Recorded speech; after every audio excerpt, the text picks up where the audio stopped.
नमस्कार विद्यार्थी मित्रांनो, मी सुवर्णा मगर आपल्या सर्वांचं स्पर्धा अभ्यास या यूट्यूब चॅनलवरती स्वागत करते। आज आहे 24 मार्च, तर आपल्या डेली करंट अफेअर्सच्या सीरीजमधील काही महत्त्वाचे चालू घडामोडीचे घटक आज आपण अभ्यासूया। चला तर मग आजच्या व्हिडिओला सुरुवात करूया। फर्स्ट क्वेश्चन आहे, भारतीय अभिनेता चिरंजीवी यांना कोणत्या देशाच्या सरकारकडून जीवन गौरव पुरस्कार मिळाला आहे? या प्रश्नाचे योग्य उत्तर आहे पर्याय क्रमांक 2, ब्रिटन। भारतीय चित्रपट, सांस्कृतिक प्रभाव आणि सार्वजनिक सेवेतील त्यांच्या अमूल्य योगदानाबद्दल ज्येष्ठ तेलुगू चित्रपट सुपरस्टार चिरंजीवी यांना ब्रिटन या देशाकडून जीवन गौरव पुरस्काराने सन्मानित करण्यात आले आहे। लंडन स्थित थिंक टँक ब्रिज इंडियाने UK हाऊस ऑफ कॉमन्समध्ये आयोजित समारंभात हा प्रतिष्ठित सन्मान प्रदान केला। हा सन्मान मिळवणारे चिरंजीवी हे पहिले भारतीय सेलिब्रिटी बनलेले आहेत। ब्रिज इंडियाने पहिल्यांदाच एखाद्या व्यक्तीला असा पुरस्कार दिलेला आहे। चिरंजीवी हे हैदराबादमधील चिरंजीवी आय अँड ब्लड बँकेचे संस्थापक आहेत। चिरंजीवी यांना 2006 मध्ये पद्मभूषण आणि 2024 मध्ये पद्मविभूषण पुरस्कार देण्यात आलेला आहे। नेक्स्ट आहे, जागतिक आनंद निर्देशांक 2025 मध्ये भारताचा क्रमांक कितवा आहे? तर या प्रश्नाचे योग्य उत्तर आहे पर्याय क्रमांक 4, 118वा। मार्च 2025 मध्ये ऑक्सफर्ड विद्यापीठातील वेलबिईंग रिसर्च सेंटरने गॅलप संयुक्त राष्ट्रांच्या शाश्वत विकास समाधान नेटवर्कच्या भागीदारीत जागतिक आनंद अहवाल 2025 प्रकाशित केलेला आहे। या अहवालात आनंदासाठी 6 घटकांचा विचार केलेला आहे। हे 6 घटक कोणते आहेत बघा? सामाजिक आधार, दरडोई GDP, आरोग्य, आयुर्मान, स्वातंत्र्य, औदार्य आणि भ्रष्टाचाराची धारणा। या निर्देशांकामध्ये एकूण 147 देशांचा समावेश करण्यात आलेला आहे।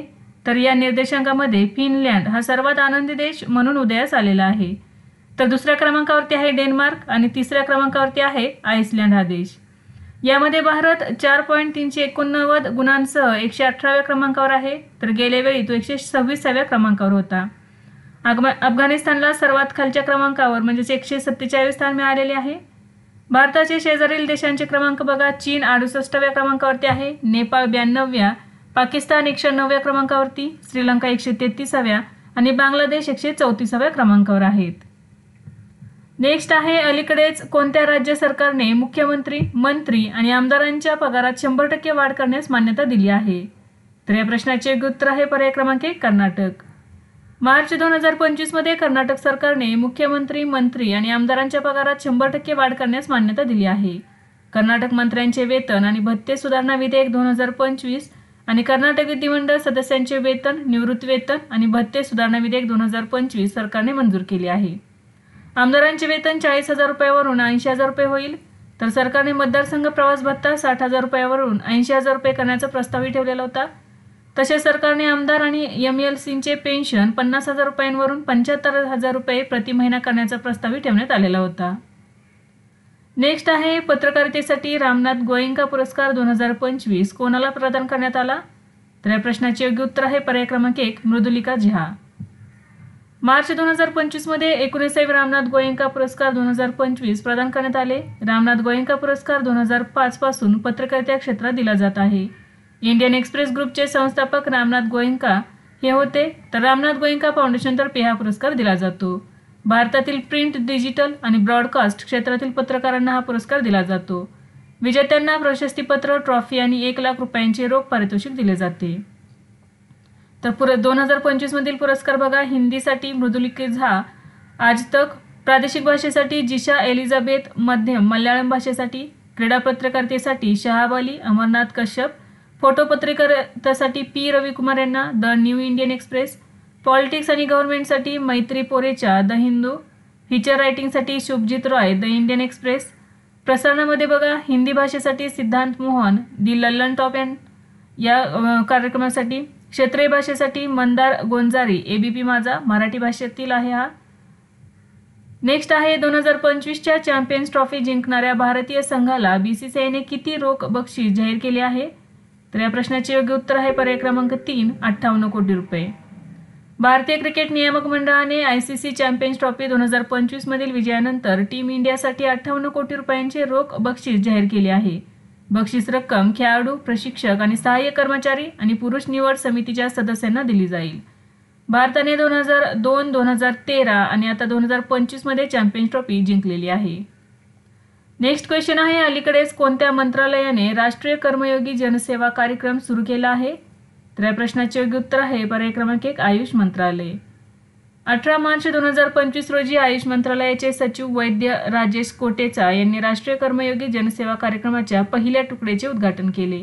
या कार्यक्रमाचा उद्देश अधिक जबाबदार आणि नागरिक केंद्रित कार्यबल निर्माण करणे हे आहे. राष्ट्रीय कर्मयोगी जनसेवा कार्यक्रम क्षमता निर्माण आयोगाच्या उपक्रमांतर्गत येतो आणि सेवाभावावर भर देतो. हे सार्वजनिक कर्मचाऱ्यांना नागरिकांच्या जीवनावर सकारात्मक परिणाम करण्यास प्रेरित करते, तसेच कर्मचाऱ्यांचे कौशल्य वाढवण्यावरही लक्ष केंद्रित करते. नेक्स्ट आहे अमरावती विमानतळ कोणत्या राज्यात आहे, ज्याला नागरी विमान वाहतूक महासंचालनालयाने उड्डाण संचालनासाठी परवाना दिला आहे. या प्रश्नाचे योग्य उत्तर आहे पर्याय क्रमांक 4 महाराष्ट्र. मार्च 2025 मध्ये महाराष्ट्रातील बेलोरा येथील अमरावती विमानतळाला नागरी विमान वाहतूक मंत्रालयाच्या अंतर्गत नागरी विमान वाहतूक महासंचालनालयाने विमानतळ परवाना दिला आहे. विमानतळ विमानसेवा सुरू करण्यासाठी सज्ज आहे. मार्च 2025च्या अखेरीस कामकाज सुरू होण्याची अपेक्षा आहे. बेलोरा येथे स्थित अमरावती विमानतळ सुरुवातीला सार्वजनिक बांधकाम विभागाने 1992 मध्ये विकसित केले होते, परंतु सार्वजनिक कामकाजासाठी त्याचा वापर केला गेला नाही. नेक्स्ट आहे ग्राहक संरक्षणाला प्रोत्साहन देण्यासाठी केंद्र सरकारने कोणासोबत करार केला आहे. या प्रश्नाचे योग्य उत्तर आहे पर्याय क्रमांक 2 मेटा. मार्च 2025 मध्ये सरकारच्या प्रमुख कार्यक्रम जागो ग्राहक जागो अंतर्गत डिजिटल साक्षरता उपक्रमांद्वारे भारतीय ग्राहकांना सक्षम करण्यासाठी केंद्र सरकारने मेटासोबत करार केला आहे. भारतीय ग्राहकांना ऑनलाईन धोके ओळखण्यासाठी आणि निरोगी ऑनलाईन सवयी अंगीकारण्यासाठी शिक्षित करणे हा यामागचा उद्देश आहे. जागो ग्राहक जागो ही भारत सरकारची ग्राहक जागरूकता मोहीम आहे, ज्याचा उद्देश ग्राहकांना त्यांचे हक्क आणि जबाबदाऱ्यांबद्दल शिक्षित करणे हे आहे. नेक्स्ट आहे अलीकडेच कोणत्या देशाने शिक्षण विभाग बंद केला आहे. या प्रश्नाचे योग्य उत्तर आहे पर्याय क्रमांक 4 अमेरिका. मार्च 2025 मध्ये अमेरिकेचे राष्ट्राध्यक्ष डोनाल्ड ट्रम्प यांनी शिक्षण विभाग बंद करण्याचा कार्यकारी आदेशावर स्वाक्षरी केलेली आहे. करारावर स्वाक्षरी केल्यानंतर ट्रम्प म्हणाले की अमेरिका बऱ्याच काळापासून विद्यार्थ्यांना चांगले शिक्षण देत नाही, त्यामुळे हा विभाग बंद करण्यात येत आहे. अपंग मुलांसाठी अनुदान आणि निधी यांसारखे महत्त्वाचे कार्यक्रम सुरूच राहतील. तर आता शिक्षण विभागाचे काम दुसऱ्या जबाबदार संस्थेकडून केले जाणार आहे. नेक्स्ट आहे सुधारित राष्ट्रीय गोकुळ मिशनच्या अंमलबजावणीला मंत्रिमंडळाने किती निधी मंजूर केला आहे. या प्रश्नाचे योग्य उत्तर आहे पर्याय क्रमांक 1 1000 कोटी रुपये. मार्च 2025 मध्ये पशुधन क्षेत्रातील वाढीला चालना देण्यासाठी केंद्रीय मंत्रिमंडळाने 2024-25 आणि 25-26 साठी 1000 कोटी रुपयांच्या अतिरिक्त खर्चासह सुधारित राष्ट्रीय गोकुळ मिशनला मान्यता दिली आहे. सुधारित राष्ट्रीय गोकुळ मिशन अंतर्गत 2 नवीन उपक्रम सुरू करण्यात आले आहेत. ही योजना तिच्या मुख्य उपक्रमांना पुढे चालू ठेवेल, ज्यामध्ये वीर्य केंद्रे आणि कृत्रिम रेतन नेटवर्क मजबूत करणे, बैल उत्पादनाची अंमलबजावणी करणे आणि प्रगत जाती सुधारणा कार्यक्रमांचा समावेश आहे. नेक्स्ट आहे अलीकडेच न्यूझीलंडचे पंतप्रधान क्रिस्टोफर लक्सन यांनी कोणत्या युद्धनौकेला भेट दिली आहे. या प्रश्नाचे योग्य उत्तर आहे पर्याय क्रमांक 3 INS सुरत. मार्च 2025 मध्ये न्यूझीलंडचे पंतप्रधान क्रिस्टोफर लक्सन यांनी भारतीय नौदलाच्या अद्ययावत स्वदेशी बनावटीच्या नाशक युद्धनौका INS सुरतला मुंबईतील नेव्हल डॉकयार्ड येथे भेट दिली. न्यूझीलंडचे पंतप्रधान क्रिस्टोफर लक्सन हे 19 ते 24 मार्च दरम्यान भारत दौऱ्यावर आहेत. क्रिस्टोफर लक्सन हे रायसीना डायलॉग 2025 चे प्रमुख पाहुणेही होते. नेक्स्ट आहे भारताने कोणत्या देशाच्या शेतीला चालना देण्यासाठी $1 दशलक्ष किमतीची यंत्रसामग्री पाठवली आहे. तर या प्रश्नाचे योग्य उत्तर आहे पर्याय क्रमांक 1 सुरिनाम. मार्च 2025 मध्ये भारताने त्यांच्या विकास भागीदारीचा भाग म्हणून पॅशन फ्रूट उद्योगाला पाठिंबा देण्यासाठी सुरिनामला $1 दशलक्ष किमतीची यंत्रसामग्री पाठवली आहे. या उपक्रमाचा उद्देश कृषी उत्पादकता वाढवणे आणि भारत सुरिनाम द्विपक्षीय संबंध मजबूत करणे हा आहे. सुरिनाम हा दक्षिण अमेरिकेच्या ईशान्य किनाऱ्यावर असलेला एक छोटासा देश आहे. नेक्स्ट क्वेश्चन आहे India innovation summit leading solutions for TB elimination याचे आयोजन कोठे करण्यात आले. तर या प्रश्नाचे योग्य उत्तर आहे पर्याय क्रमांक 1 नवी दिल्ली. 18 मार्च 2025 रोजी केंद्रीय आरोग्य आणि कुटुंब कल्याण राज्यमंत्री श्रीमती अनुप्रिया पटेल यांनी भारत मंडपम कन्व्हेन्शन सेंटर नवी दिल्ली येथे India innovation summit pioneering solutions to end TB या शिखर परिषदेचे उद्घाटन केले. आरोग्य संशोधन विभाग, Indian council of medical research आणि आरोग्य आणि कुटुंब कल्याण मंत्रालयाच्या केंद्रीय क्षयरोग विभाग यांच्या संयुक्त विद्यमाने हे शिखर परिषदेचे आयोजन करण्यात आले. 2025 पर्यंत क्षयरोग निर्मूलनाच्या दिशेने भारताच्या प्रगतीला गती देणे हे या शिखर परिषदेचे उद्दिष्ट आहे. शिखर परिषदेत 200हून अधिक नवोपक्रमांचे प्रदर्शन करण्यात आले. नेक्स्ट आहे दरवर्षी जागतिक जल दिन कधी साजरा केला जातो? या प्रश्नाचे योग्य उत्तर आहे पर्याय क्रमांक 3 22 मार्च. दरवर्षी 22 मार्च रोजी जागतिक जल दिन साजरा केला जातो. 1993 पासून दरवर्षी 22 मार्च रोजी जागतिक दिन साजरा केला जातो. जागतिक जल दिनाचा उद्देश आहे पाणी आणि स्वच्छतेच्या संकटाबद्दल जागरूकता वाढवणे आणि ते सोडवण्यासाठी कृती करण्यास प्रोत्साहन देणे. 2025 ची थीम आहे हिमनदी संवर्धन. नेक्स्ट आहे संयुक्त राष्ट्रांच्या कामांमध्ये कार्यक्षमता सुधारण्यासाठी कोणता उपक्रम जाहीर करण्यात आला आहे?